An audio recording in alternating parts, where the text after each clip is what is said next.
Okay, Mav. Hi, ma'am. Ma'am, kasi po ngayon, di ba, frozen yung mga assets ni Mayor Go, but it would take a lot of money para makalabas ng Pilipinas. Do you think there are people abroad helping her, like in foreigners or foreign criminal syndicates po? Baka meron siyang ding assets on hand bukod sa na-freeze na ng AMLAC at baka hindi lang dito sa Pilipinas. Kasi bakit kaya siya naglalakbay-lakbay sa iba't ibang mga bansa?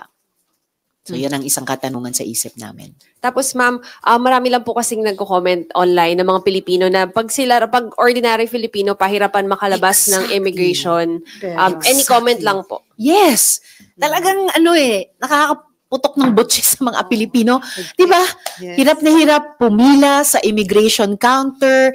There was a time, may bangungot pa na hinahanapan ng diploma o yearbook. May iba tuloy, nagbihis na ng toga para lang humarap sa Bureau of Immigration. Tapos itong si Guo Huaping, subject nga ng Senate warrant of arrest, nasa ILBO nga. ILBO ng Bureau of Immigration mismo na dadaan ng dapat mga counters.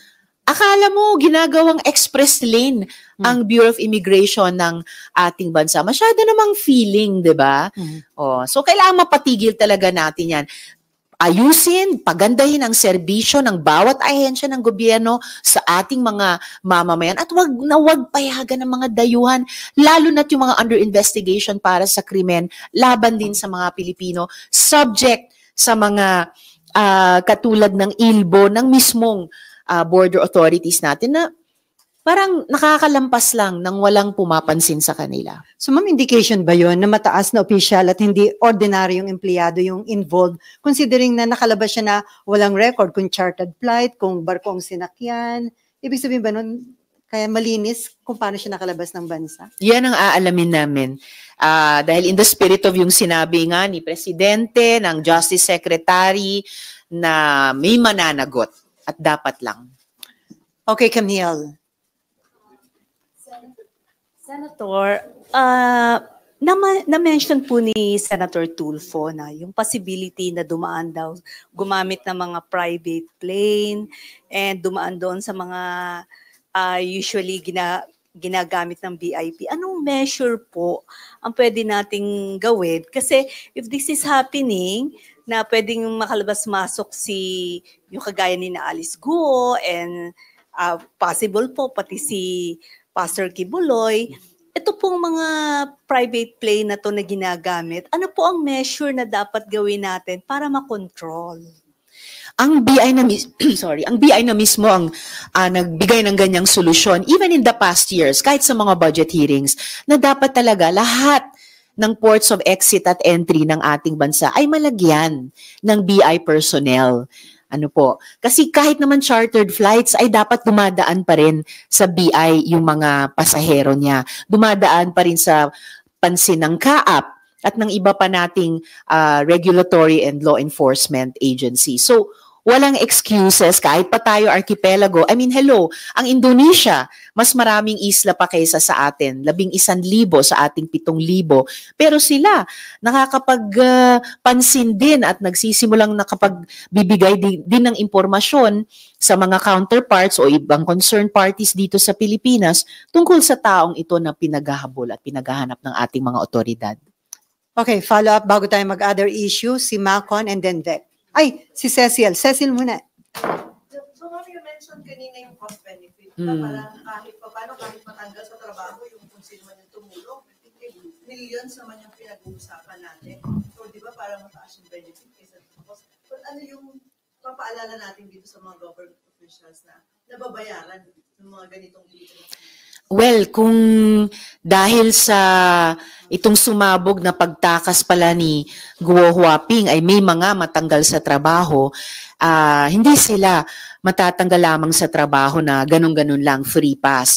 Masasubject sila sa administrative at posibleng criminal cases. So, yun naman ang matagal nating alam na deterrent talaga sa anumang krimen, whether private citizen ang gumawa o lalo na kaming mga nagtatrabaho sa gobyerno, yung kasiguraduhan na ia-apply ang batas, no, na maiimbestiga, pag na-convict, masesentensyahan at talagang mapaparusahan. Yan ang isang isa sa ilan lamang na paraan na mapatigil talaga natin ang anumang mapag-alaman at mapatunayan naming kapabayaan o worse, pakikipagsabwatan. Ma'am, sabi natin, NBI yung nag-inform sa'yo about yung pag-alis ni, yung pag-escape ni Alice Go. Nag-update na ba sila dun sa progress ng investigation nila? Well, I'm sure mula nung niraise ko yung question of privilege nung Lunes at nararamdaman naman natin sa mga anunsyo ng ating iba't ibang agencies ay lalo nilang ina-accelerate yung kanilang investigasyon at hindi dapat bitawan yung kanilang paghabol pa rin na makuha si Guo Huaping. At lalo kung may mga impormasyon na sila mula sa mga counterparts sa ibang bansa at lalo kung nagbubuo sila ng koordinasyon sa kanila. Okay, Macon, and then Vec. I'm just wondering, naiskupan niyo ba ang NBI, ang DOJ? Na, ano po? Naiskupan. Kasi Nauna kayong makakuha ng info. announcement. Yeah, you made the announcement about this And then they denied. escape did go. And yet when the NBI, when DOJ. the DOJ or Remulla was asked to comment on this, parang ang sinabi nila, they are still verifying this information. So, considering na yung NBI is an attached agency of the DOJ, parang na-bypass ba or he just remains silent about it? I don't think naskupan ko ang kahit aling ahensya ni ang DOJ.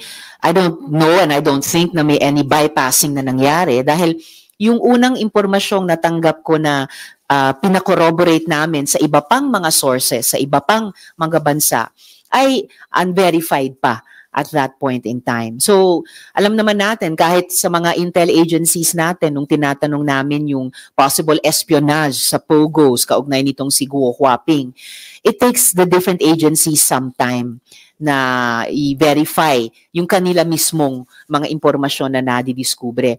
Pero, I think fair na sabihin ngayon na ang dapat patuloy na i-improve ay yung coordination between the different agencies. Okay, Vic.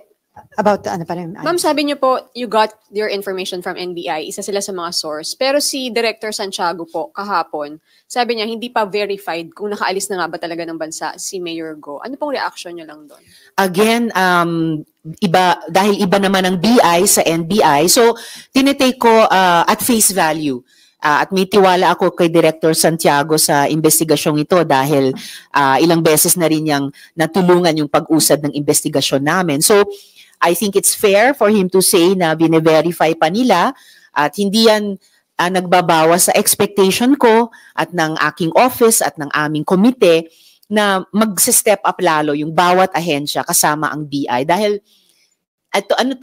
shop nila to yung may nakatakas na isang tao na subject sa Senate warrant of arrest at ipinangako ng BI sa akin at sa SP Pro Temp na hindi nila papayagang makaalis. Ma'am, may tanong po si Mayan tungkol po doon sa Interpol. Ma'am, sorry, hindi Okay po. ko lang masyado maintindihan. Okay Ano po. pong ibig sabihin na na-report na yung passport nila Alice Go and yung mga kapatid niya sa Philippine Center on Transnational Crime sa Interpol? Ang communication lang ng DFA ay ini-report nila yung mga passport nitong 4 na taong ito, yung magkapatid na Leal Guo at si Cassie Leong sa Interpol for their appropriate action. Kasi hindi naman sasabihin ng DFA sa Interpol, dapat ito ang gagawin nyo. Pero ni-raise na nila sa atensyon ng Interpol yung mga passport nitong 4 na taong ito para pwedeng maging subject ng kung anong action tingin ng Interpol ay tamang dapat niyang gawin. Does that mean iimbestigahan na rin ng Interpol sila Alice Go, ma'am? Posible. I would suppose, posible. Pero as I mentioned earlier, mas tamang ang sumagot tungkol sa anong ibig sabihin ng blue notice and red notice ay yung Interpol mismo. O itong office nila dito sa Pilipinas, yung Philippine Center on Transnational Crime. Anong significance ng malaking step ba to na ginawa ng DFA na inireport nila sa Interpol yung passports ng 4? Opo, I think it is a big or a significant step dahil alam ng DFA na yung buong problema ng POGO at lahat ng kriminalidad na konektado dito ay hindi lamang national problem. Regional talaga siya. Even we could say a global problem. At ang Interpol bilang isang global law enforcement association ay makakatulong siguro, no? Tingin ko rin, makakatulong sa ating law enforcement dito sa loob ng ating jurisdiction. Ma'am, kung iimbestigahan ng Interpol sila Alice Go, on what? On human trafficking? It would be up to yun na nga po yung ibig sabihin ng for their appropriate action, kung ano po yung lumitaw na mga prohibited acts na sakop ng kanilang mandate bilang isang international policing body, then I suppose maging posible na imbestigahan o gawan nila ng aksyon ang mga ito. Thank you. Okay. Follow up, Marlon?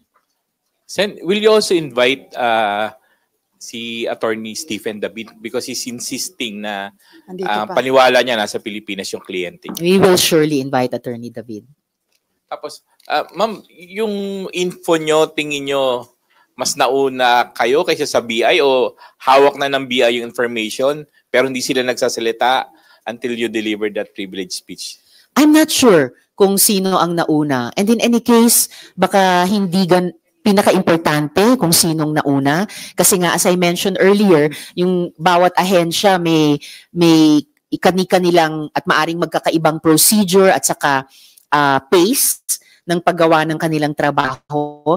Para sa akin, ang importante at pinaka-helpful ay nung ni-raise ko yon bilang question of privilege, ay nag-respond. Patuloy na umaksyon yung mga ahensya. And I hope nakatulong yung question of privilege para mapabilis din yung ganyang mga developments. Pero are you looking at the possibility na beforehand, alam na nila, pero hindi nila dinadivulge, hindi nila di-disclose sa public, or even, they're not even sharing the information with the authorities or sa Senate mismo? Well, anything is possible dahil nga sa kani-kanyang kumbaga paraan ng pagtrabaho, pag-fulfill ng mandate nila at yung timetable or yung pace nila.